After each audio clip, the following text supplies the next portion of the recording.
or finding a new posse, an inconsequential summer job. My fortunes were set to change dramatically in my second year at Miami University.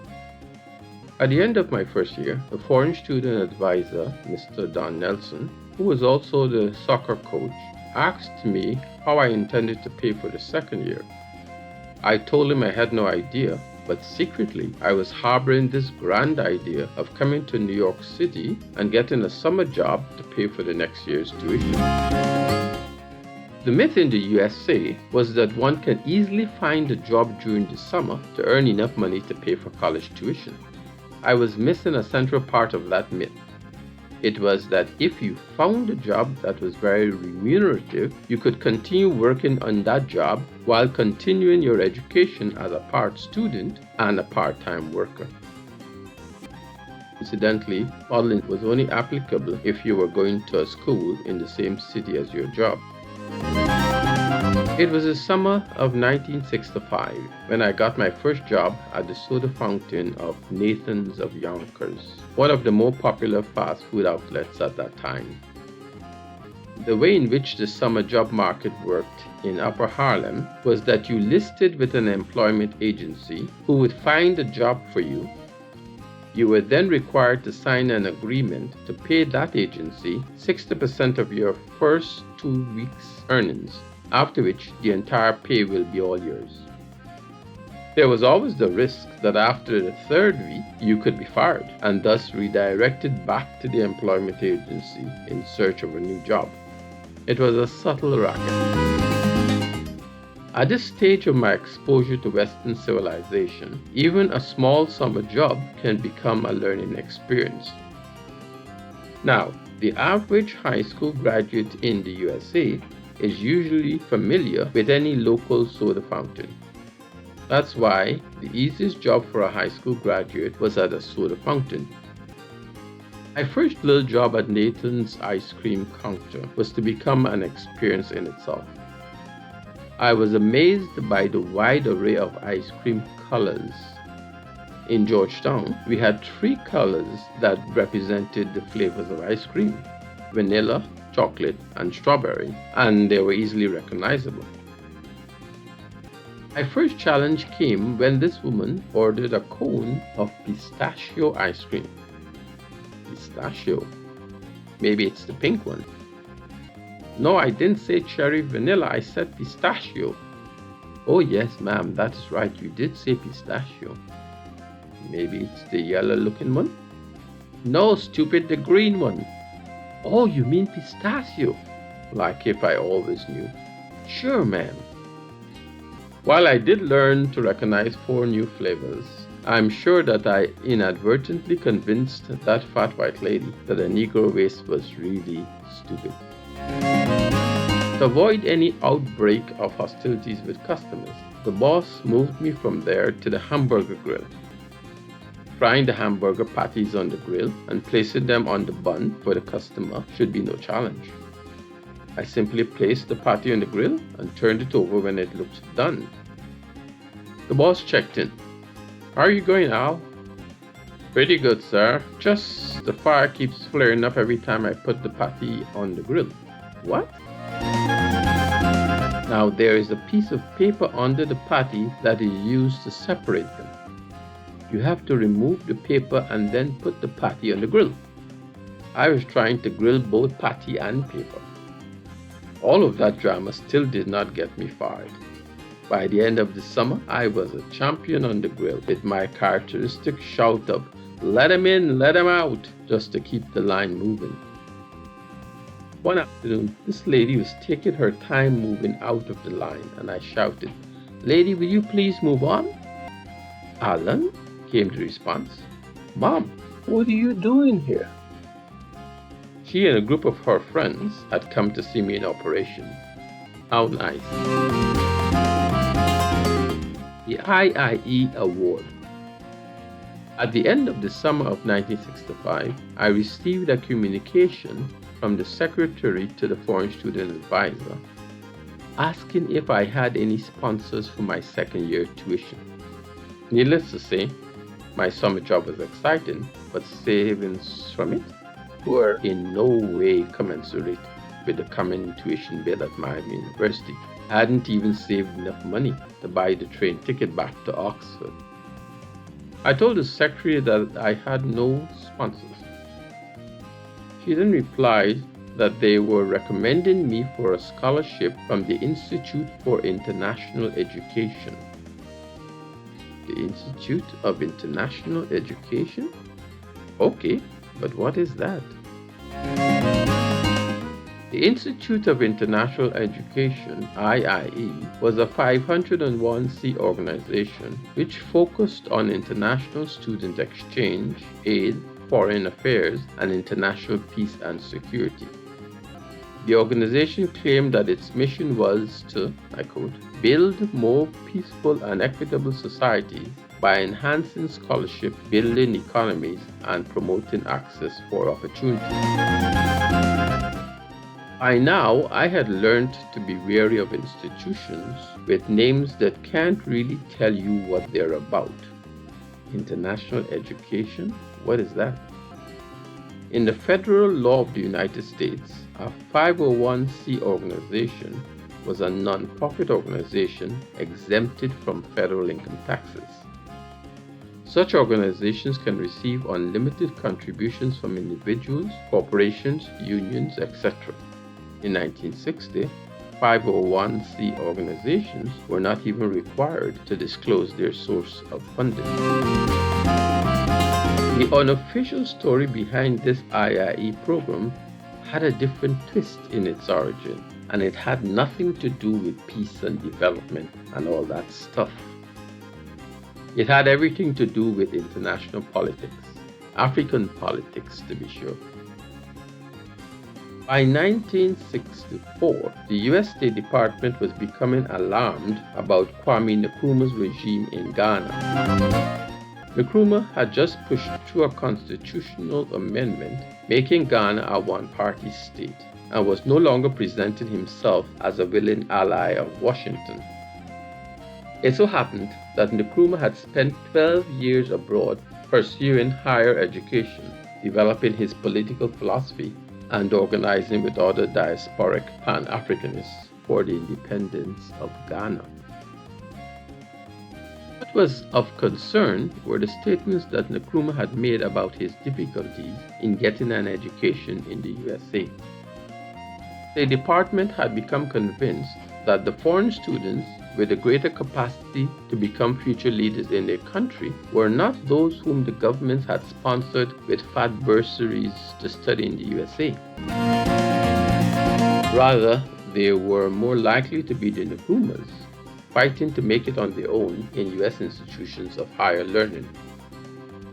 The Wizards in State, therefore, initiated this program to finance any foreign student in the USA who showed progressive grades and who had no government financing, nor any sort of dependency on his own or family finances for his or her education. The authors of this program had sent these inquiries to the foreign student advisors in different universities, asking them to assist in identifying and recruiting such persons. I had never applied to these people for anything. It was all done on the recommendation of my foreign student advisor. When you have money, you can do almost anything. That's not hyperbole. The IIE did everything in their financial power to ensure that we, the IIE awardees, did not have as negative an experience as did Kwame Nkrumah while studying in the USA. As such, even our holiday periods were filled in with attractive opportunities.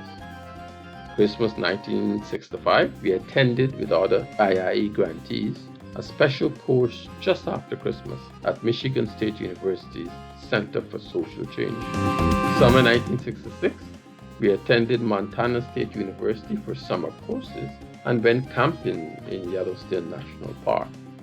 Christmas 1966, I skipped that offer. Summer 1967, we were enrolled as special volunteers in VISTA. I worked in Anacostia, Southeast Washington, D.C. Christmas 1967, I again opted out. Summer 1968, the program was discontinued. An international posse. Regardless of what the aims and intentions of the architects of the IIE, this program, besides financing my remaining 3 years of undergraduate education, afforded me the opportunity to find a new community of like-minded folks, a new revolutionary posse. It all started in the Christmas recess of 1965 in Michigan State University in East Lansing. This was a beautiful campus, even more gorgeous with a slight dusting of snow.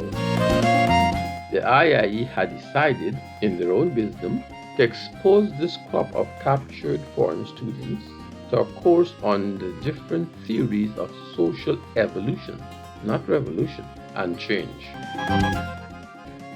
The course was designed by a group of Michigan State University's professors with international experience. These were the first models of the, quote, international development hitmen, unquote. As it turned out, this was to become the opening that I had long desired but could not myself design. Here I was to meet a student from Iran who was to become my lifelong compatriot in struggle. His name was Mohammed Taghi Farvar. Taghi used to call me Jagans because he was well informed about the political situation in British Guyana. Pretty good for someone coming from Iran, seeing that I knew very little about the struggles in his country. Taghi and I started to use the 6 days we were together in Michigan to study the history of this academic department. It wasn't long before we discovered that 2 of their staff members had participated in, quote, social evolution programs, unquote, with dubious results. We found one faculty member being part of a program of, quote, social formation in Vietnam in the early 1960s, and then President Diem was assassinated in 1963. Then we found another faculty member being part of a similar program in Brazil in 1964. And soon after, young Belchior Marques Goulart, the 24th president of Brazil, was deposed by a US-backed military coup d'etat on April 1st, 1964. First, we had strong suspicions that these were not simple coincidences, but activities that bore serious consequences. We planned our assault carefully. At the final farewell dinner for the course attendants, we decided to drop the ball and see what reaction we would get. Were we in for a surprise? At the banquet, Taghi made the vote of thanks on behalf of the students. In his remark, he indicated that he was disappointed that the staff had not shared any of their experiences with all this leadership theory they seemed to have perfected in Vietnam. Then I added that coming from South America, I felt shortchanged that they did not share with us their tremendous successes in Brazil. And all hell broke loose at that dinner. One faculty member rose to respond by saying that these events were grave mistakes of the institution, and that he had already indicated that he would not participate ever again in such dubious overseas activities. That response cemented the solidarity between Taghi and myself.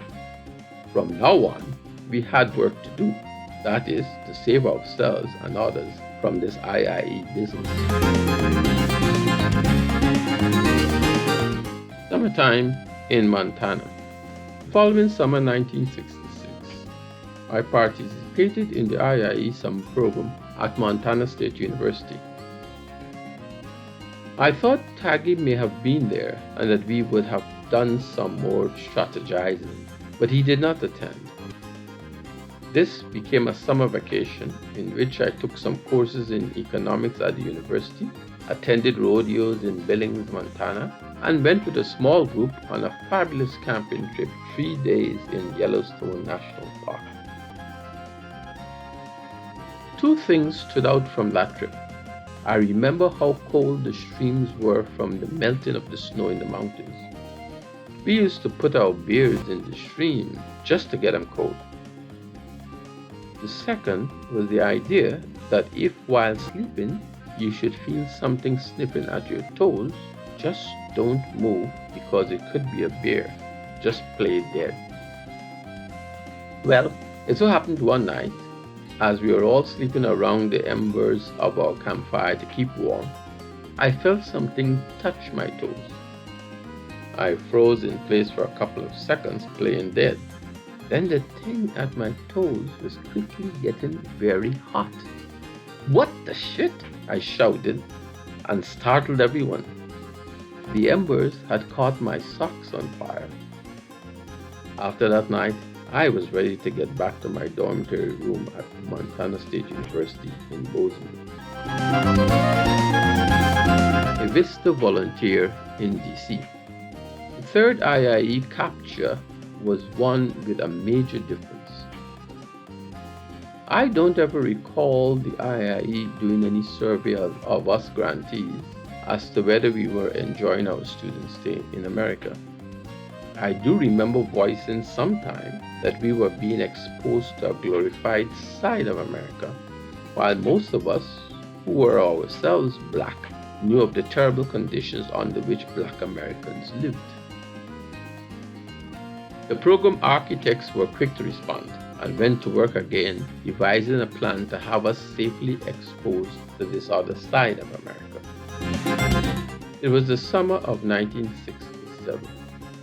Civil rights, Vietnam War protests, and other contentious issues were raging, but the IIE obviously had lots of money to spend in trying to change the image of a group of foreign students whom they labeled as potential change leaders. Volunteers in Service to America, VISTA, was a national program begun in 1965. The volunteers were recruited from all over the country and sent to help people in poverty-stricken areas of America. It was supposed to be the domestic equivalent of the Peace Corps, which was established by President Kennedy in 1962 and which was geared to send young Americans to help with social programs in other countries. In fact, it was Sergeant Shriver, brother-in-law to the president, who was the driving force behind the creation of the Peace Corps, the Job Corps, Head Start, VISTA, Upward Bound, and other such programs. The plan was to insert some of the IIE grantees into VISTA with some strict provisions. One of those was that every weekend, some rich person from the State Department or other government department would entertain the foreign volunteers. This was to give us a break from the misery and poor conditions that we may be witnessing and or experiencing, as well as to keep a weekly tab on what we were getting involved in.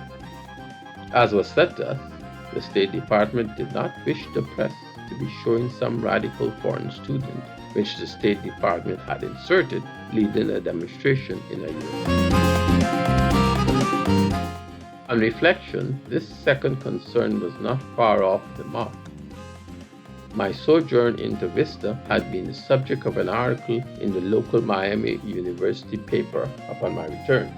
It was entitled, "Foreign Students Get Inside Look at U.S. Poverty as VISTA Workers." I was quoted as saying, Williams said that he went to Washington with the idea of preserving peace and tranquility in his neighborhood. Once there, however, he discovered that it would be more beneficial for him to be disruptive. As part of the program, I was assigned to the poor black area of Anacostia, southeast Washington, D.C.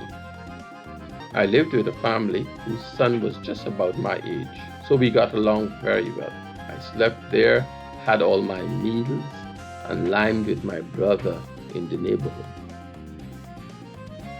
In the beginning, the volunteers in this neighborhood, who were all black, would gather together in the basement of a church. and be assigned to certain areas to meet people and help them in any way we can. I was assigned to a housing area, and for the first few days, all I did was to meet and talk with his children who were just milling around the housing compound. Later on, I organized them into groups to play some competitive sports, mingled in with some talks about loving and caring for each other. Unknown to me, the kids were reporting back to their parents, and some of them came out to meet me to inquire who I was and what I was doing. What was most gratifying was that at the end of the summer, when I was about to return to my college, the parents put together a picnic in a nearby park. I thought I was attending a community affair when, upon my arrival, I was showered with gifts and cards expressing their gratitude. Final reunion with other listeners.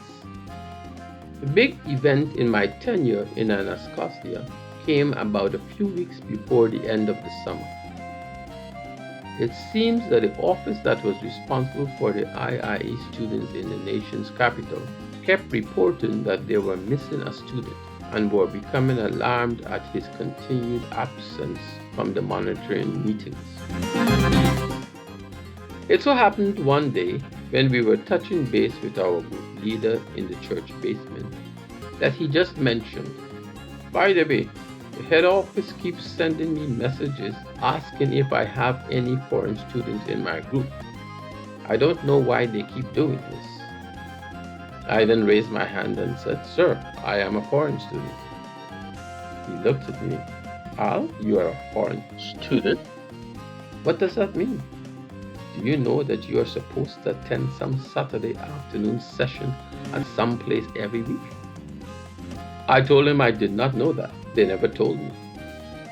He immediately called his boss to relay the happy news, and it appears that they were all relieved to have finally recovered their missing foreign student without an incident. That Saturday, our barbecue lunch was at a residence in a very exclusive neighborhood. The local director of the IIE celebrated the fact that finally all 12 of us were together. I had to go around making excuses for my absence during most of the summer. Decision on graduating. Graduated from Miami University in May 1968 with a Bachelor of Arts in Economics. At that time, I was still uncertain about my future with a university degree. Where to go? What to do? This is the one instance that I was more inclined to keep on doing what I was doing until I could do it no more. I therefore decided to continue in Miami University with the master's program. This was a 2-year program, but I completed it in 12 calendar months. I had already done one semester of graduate courses at the end of my senior year, and attending classes through the summer of 1969 allowed me to complete the courses earlier. Having been awarded a MA degree from Miami University in 1969, I was still unresolved as to what to do next. The decision was reaching crisis proportions. Staying within the comfort of the university walls, I decided to take a teaching assignment on one of the outreach campuses of the university in Hamilton, Ohio. By this time, I was earning enough income to purchase a car. The first thing I did before classes resumed in the fall of 1969 was to drive the 430 miles from Oxford, Ohio to St. Louis, Missouri to visit my compatriot Taghi Farvar, who was still at Washington University. This was an 8-hour drive on Interstate I-70 that ran from Columbus, Ohio, right across Indiana and Illinois, straight into St. Louis, Missouri. I kept thinking there has got to be something we can do together while we were still in the USA.